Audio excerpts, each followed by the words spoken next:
Olá pessoal, somos alunos da Unip.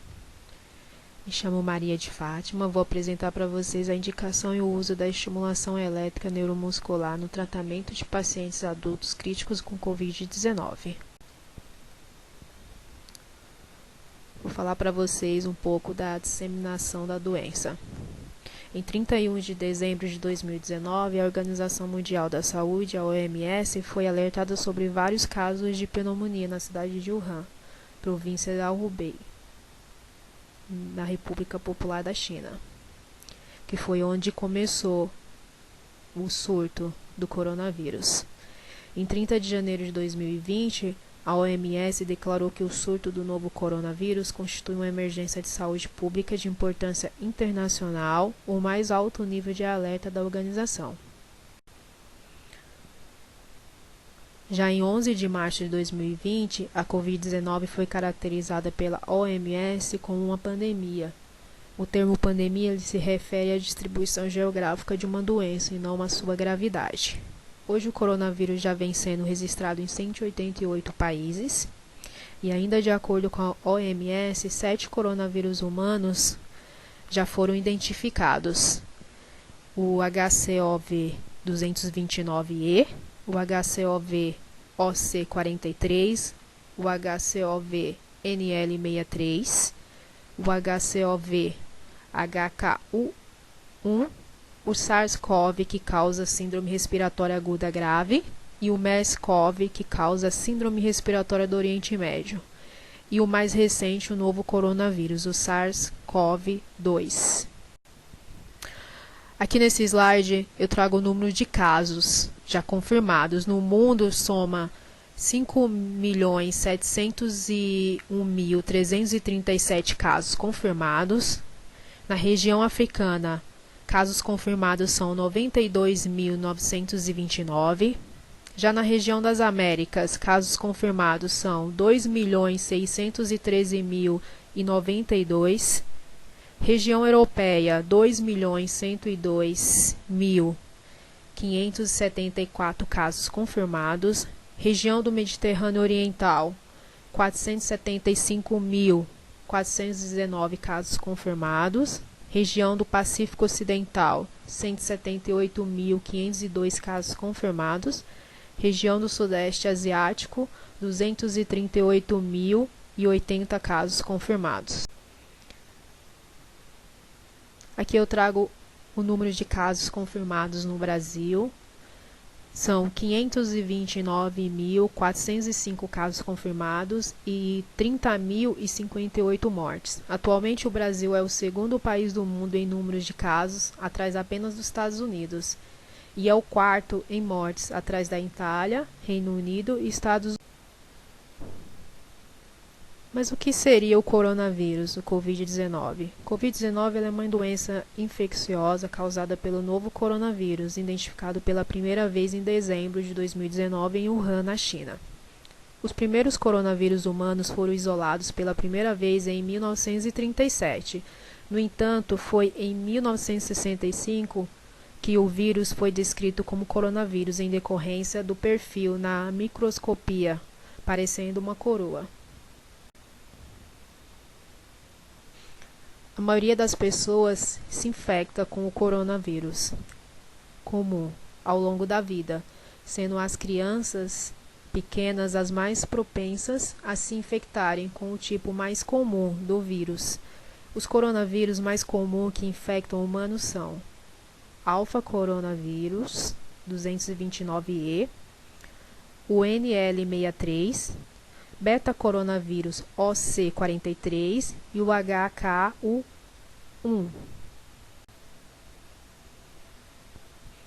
Aqui eu apresento para vocês características do coronavírus. Este vírus ele possui um material genômica de RNA fita simples sentido positivo, Ou seja, serve diretamente para a síntese proteica. Assim ocorre uma maior velocidade na geração de novas cópias de vírus na célula infectada.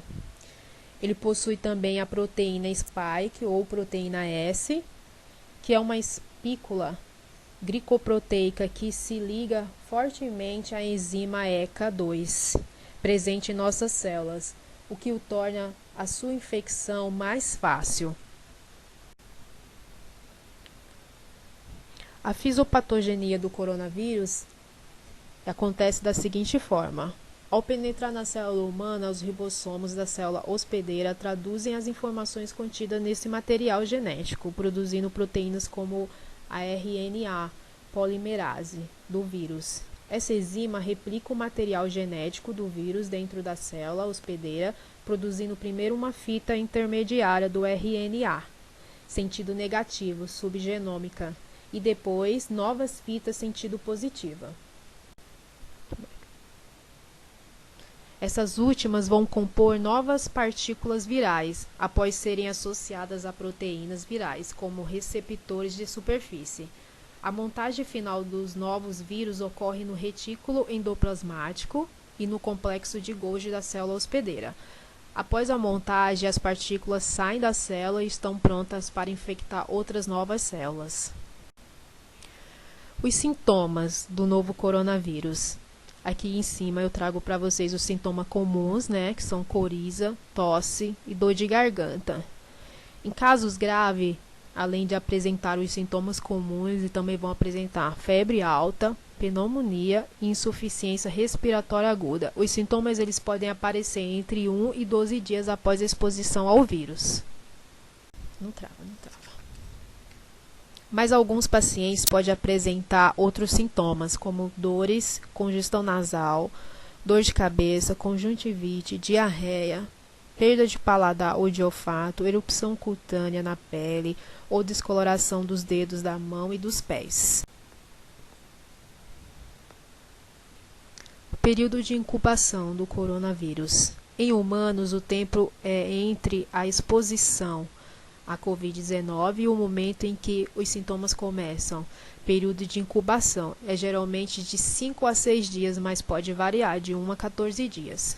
Já em superfícies, estudos demonstraram que o vírus do Covid-19 pode sobreviver por até 72 horas em plástico e aço inoxidável, e menos de 4 horas em cobre e menos de 24 horas em papelão. Como é feita a transmissão? Investigações ainda estão em andamento sobre as várias formas de transmissão do Covid-19. O que sabe até o momento é que a transmissão costuma ocorrer pelo ar, por contato pessoal com secreções, No caso seria espirro, tosse, catarro, gotículas de saliva, contato próximo, como toque ou aperto de mão, com pessoa infectada, no caso suspeito ou confirmado, contato com objeto ou superfícies contaminadas, seguido de contato com a boca, nariz ou olhos. Quem tem maiores riscos de ter a doença agravada? Pacientes com doenças crônicas possuem fatores que favorecem complicações pelo Covid-19. Idosos e pacientes com câncer, por possuir sistema imunológico fragilizado, baixa imunidade, pulmões mais fracos e maior liberação de mucose. Cardiopatas e hipertensos, por possuir maior probabilidade de ataque aos músculos do coração e miocardite, acúmulo de secreção e dano aos pulmões, anulação de medicamentos de controle de pressão e arritmias. Os diabéticos, por apresentar excesso de açúcar, inflamação mais severa, sintomas tardios devido à sobrecarga do corpo. E pacientes com doenças respiratórias, pois possuem pulmões enfraquecidos, sistema imunológico afetado pela doença crônica e maior facilidade de desenvolver infecções por bactérias. Como é realizado o diagnóstico dos pacientes que apresentam a Covid-19? O diagnóstico ele é primeiramente realizado pelos profissionais de saúde que devem avaliar a presença dos sintomas e deve solicitar exames como biologia molecular, RT-PCR em tempo real, que diagnostica tanto o Covid-19 como a influenza ou a presença de vírus sincicial respiratório, ou o imunológico, teste rápido que detecta ou não a presença de anticorpos em amostras coletadas somente após o 7º dia de início dos sintomas. Aqui eu apresento as complicações que os pacientes podem desenvolver ao contrair o Covid-19. Vão apresentar complicações nos pulmões, por conta que o vírus invade as células dos alvéolos e começa a se replicar nelas. Células de defesa, então, tentam matar o vírus, mas acabam por causar inflamação. Atingidos por inflamação e pelo vírus, os alvéolos se rompem e a oxigenação do corpo é afetada.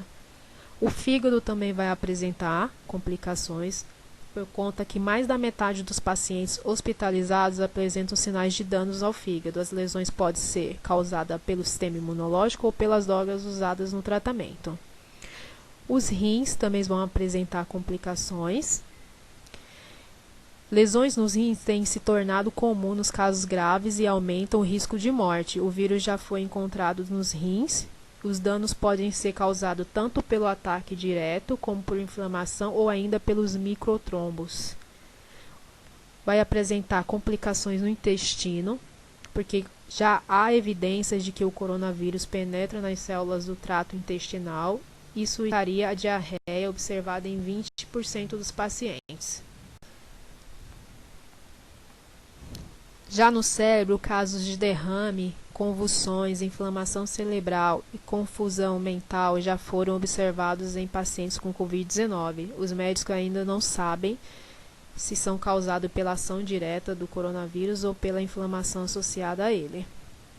Nos olhos vão apresentar conjuntivite, que acomete com regularidade pacientes em estado grave. Já no nariz, a perda de olfato tem sido frequente em pessoas com Covid-19 e é possível que a multiplicação do vírus nas terminações nervosas do nariz cause o problema. Já no coração e vasos sanguíneos, o coronavírus entra nas células, se ligando a uma estrutura na superfície dela chamada receptor de ACE2.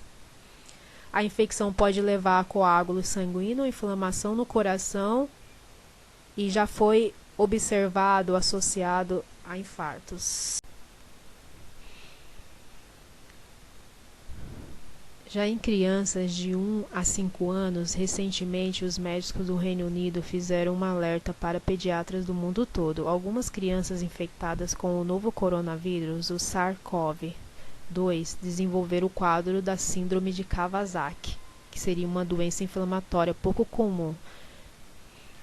A doença ela é conhecida por provocar uma inflamação no corpo que acomete principalmente os vasos coronarianos, um quadro chamado de vasculite. Quando evolui de forma grave, ela pode provocar a formação de aneurisma nas artérias, arritmia e infarto agudo do miocárdio. Aqui eu apresento para vocês as medidas de prevenção. Lavar as mãos até a metade do pulso, esfregando também as partes internas das unhas. Usar álcool 70 para limpar as mãos antes de encostar em áreas como olhos, nariz e também a boca. Ao tossir ou espirrar, levando o rosto à parte interna do cotovelo. Evitar multidões. Usar a máscara se for para ambientes muito cheios ou fechados. Higienizar com álcool 70 objetos tocados frequentemente. Bom, vamos falar agora um pouquinho sobre a eletroneuroestimulação em pacientes portadores de Covid. Sabemos que devido ao tratamento intensivo, a ventilação mecânica, o uso de bloqueadores neuromusculares e sedação, tem apresentado algum risco de desenvolvimento de fraqueza muscular adquirida na UTI para os pacientes, sendo de essencial antecipar a mobilização precoce após a fase aguda da síndrome do desconforto respiratório, promovendo assim uma rápida recuperação funcional.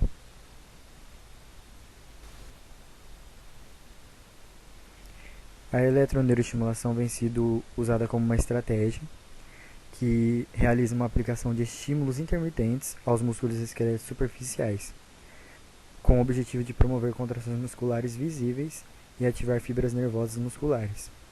Normalmente o estímulo é feito por aparelhos programáveis de um ou mais eletrodos ativos posicionados em proximidade de pontos motores de músculos.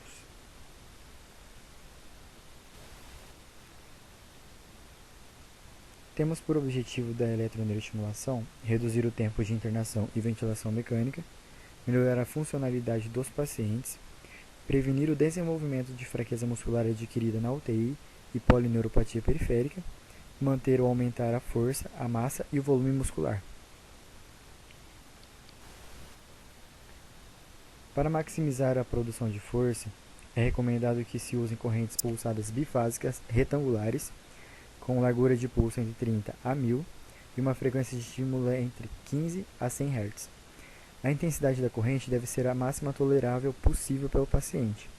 Porém, em caso de sedação ou inconsciência, deve ser ajustado com uma forma ajustada de provocar contração muscular visível.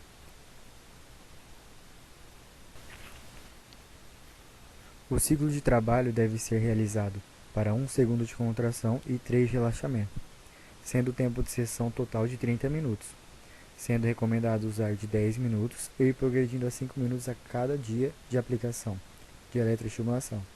Importante sempre checar o momento, a fadiga muscular do paciente.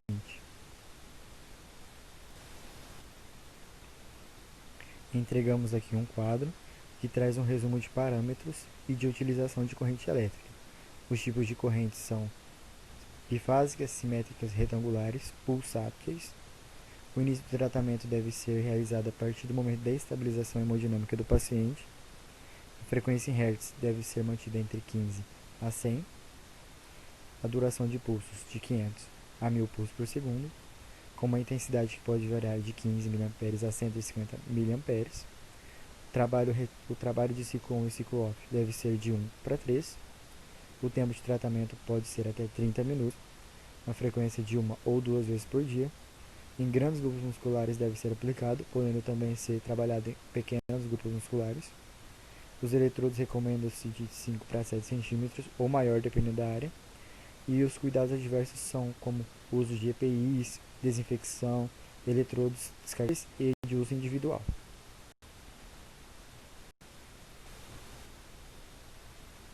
É recomendado que seja realizado em cargas estáticas ou contração isométrica, sendo de modo controlável o nível de força em comparação à contração voluntária.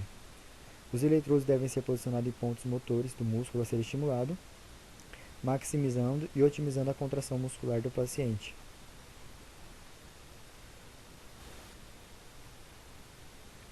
Através de evidência disponível, podemos observar que a eletroneuroestimulação pode ser utilizada como uma terapia coadjuvante em pacientes adultos críticos, principalmente com o objetivo de preservar ou aumentar a força e massa muscular. Ainda existe evidência provando o efeito benéfico também em outros desfechos, como no tempo de internação e ligados à ventilação mecânica. E ainda são necessários mais estudos sobre o assunto com mais rigor metodológico e com maior tempo de seguimento.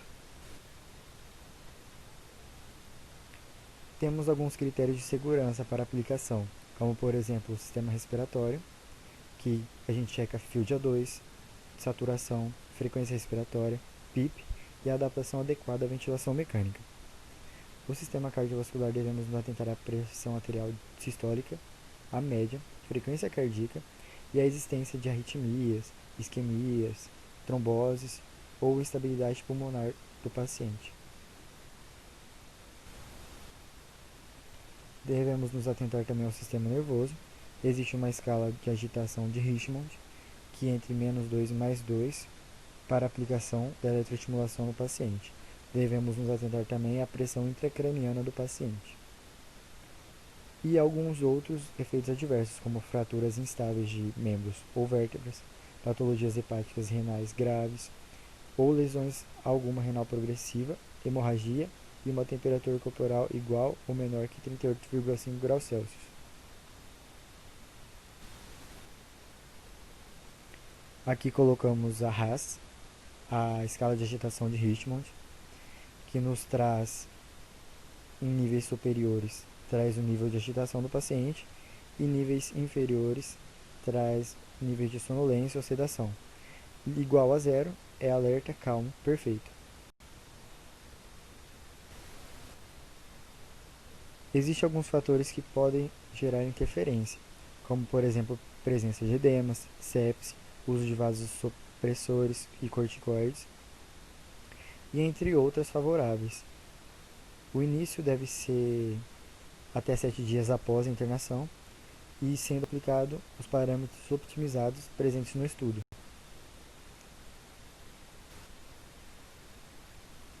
Devemos atentar-nos também aos equipamentos de segurança do fisioterapeuta.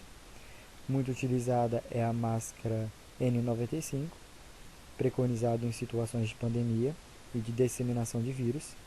Devemos nos atentar também às desconexões dos circuitos respiratórios, que podem gerar aerossóis, aumentando assim o risco de contaminação do paciente, terapeuta ou outros pacientes também.